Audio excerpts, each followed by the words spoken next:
I'll go first. I like the New Jersey Devils. They're minus 130 right now against the Toronto Maple Leafs. They're at home. They are coming back from out west, but New Jersey's catching a great spot with the Leafs right now. Toronto's also traveling from the West Coast. They're traveling from Vancouver. They lost Ryan O'Reilly for 4 weeks or so with a broken finger, and John Tavares will also be sitting this one out. So their center depth is in rough shape for this game against the Devils. Their top six looks like a shell of itself. And the Devils, with the addition of Timo Meier, all of a sudden become a really scary team. They should be able to at least tilt the ice in the right direction more often than not against the Leafs. I think 130 is a fine price when you're looking at this version of Toronto, especially with the goaltending matchup. Like with the Devils, Vanacek maybe is coming undone a little bit or coming back down to earth a little bit. But it's not a huge concern when you look at who he'll be going up against in Toronto. So I'll take the Devils at minus 130 as my favorite bet.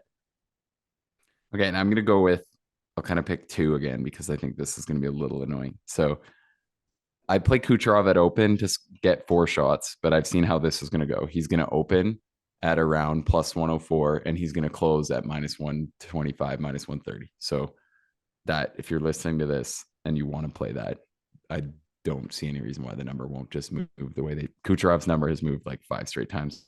And then second one, I don't think we touched on the game much, did we? I'm going to go with the over in the Golden Knights Panthers game, which I think is going to be a really strong play. I know that Vegas, they're going to be looking at this wanting to play a really structured, sharp contest. And, that could point towards the under. But I still just think Florida's offense is trending towards being one of the very best in the league. We're talking about Aiden Hill having to keep them in check. So that scares me. That makes me think that Florida could definitely surprise and hit 4 here, even though the Knights have had a really strong stretch defensively. So I like that. And then I also think just seeing the Panthers keep what's kind of become a hot Vegas offense in check seems unlikely. So this is just one for me where it's easier to see both teams getting to 3 and having a really competitive, higher scoring game. So I like the over there as well. Yeah, I think I'm with you there. I think it's a type of game that feels like it's the it feels like Vegas versus Miami, like in terms of the cities, right? It should just like be a fun back and forth game where you just at the end of it you're just like, how did we get to this point? Yeah, and like 6-4.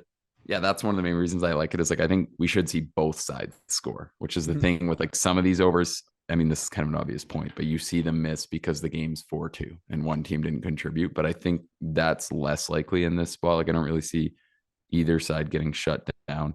I don't really trust Florida ever to win like 3-1 or 4-1.